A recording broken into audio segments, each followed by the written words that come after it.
Nirvana would release their final studio album In Utero in September of 1993. The band was scheduled to play Europe starting in February of 1994 all the way through the spring, ending in the UK, but they would only get through about a month worth of shows, with their final show taking place in Munich, Germany on March 1st. The tour would be cut short due to Cobain's debilitating drug addiction, as well as his health problems, which included the frontman suffering from bronchitis and laryngitis. After the tour was scrapped, Cobain would retreat to Rome, Italy, to meet his wife Courtney Love, and by March 4th it was reported that Cobain had overdosed from a combination of champagne and sedative and ended up in a coma for several days. It was after his time in Rome that he flew home to Seattle, and on March 25th his wife Courtney Love staged an intervention regarding his drug use. In attendance were his friends and people from the band's record label.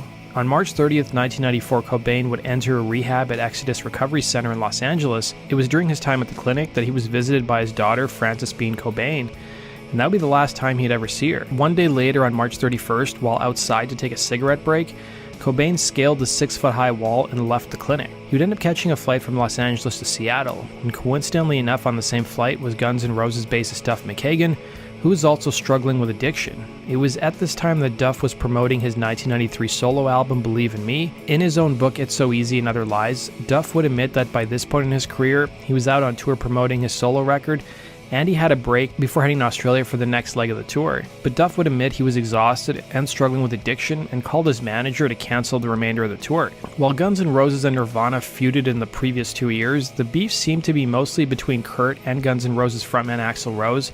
I've done a whole video on the feud, and it's the most in-depth video on the feud on YouTube. The link is down below. On that flight, any animosity between both bands seemed non-existent. According to the book Heavier Than Heaven, Cobain seemed genuinely happy to see Duff, and at the same time Duff felt that something was wrong.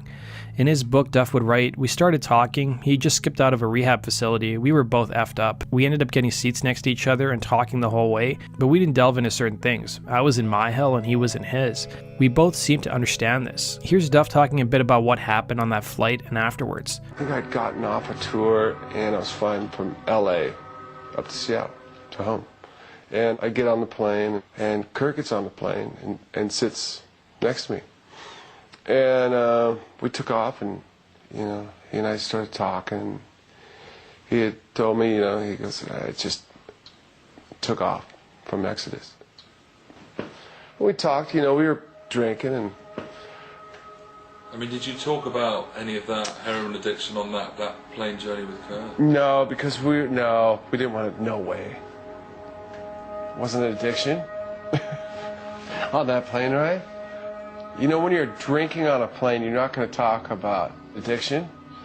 But, the classic, you both score, like two guys get together and cop some dope, and then, they're strung out, and you talk about, okay, we're going to quit after this. And it's the classic, and it happens all the time, we're going to quit. That's the only time you really talk about it, We got to Seattle, we went to baggage claim, and he was pretty down. And a friend of mine, this guy Eddie, met me at baggage claim in Seattle. Kurt and Eddie went out to have a smoke, and my friend Eddie came back in. I said, hey man, maybe we should take him over to the house tonight, And we were drinking, so it wasn't a thing like I foresaw anything by any means. But he was down and he was on his own. And so Eddie went back out to get Kurt, and right at that moment his car had picked him up and he was gone. Duff would write in his book, "A few days later my manager called me and said Kurt Cobain had been found dead. I'm embarrassed to say that upon hearing the news, I just felt numb. People in my band had overdosed multiple times, my own addiction had spun out of control and my body was failing. I didn't pick up the phone and call Kurt's bandmates. I figured my condolences would be meaningless anyways." Dave Grohl would reveal years later that one of the first phone calls he got after Kurt's death was GNR drummer Matt Sorum, and years later on the HBO documentary Sonic Highways that was made by the Foo Fighters to promote their album of the same name. The one episode that happened in Seattle would feature an interview with Duff where he publicly apologized to Grohl for not calling him up after Kurt's death. Years later in 2011, when Duff was promoting his first book, he would be verbally attacked by a member of the audience during a question and answer session. by a man named Richard Lee, who was asking questions about Kurt's state of mind on the flight. Here's a snippet of what happened, and you can see Duff yelling at the guy after getting thrown out. Hey. Come on now, let's go. Okay, so was Kurt Cobain depressed? Was he depressed on the airline flight? Hey. Was he despondent? Was he in despair? Because he Oh, buddy, nobody wants to hear. He never seemed to be telling the truth. Duff, shut him up. You're prepared. It's somebody else. Never really happened. Why are these people grabbing at me? Who are these people? Get out now.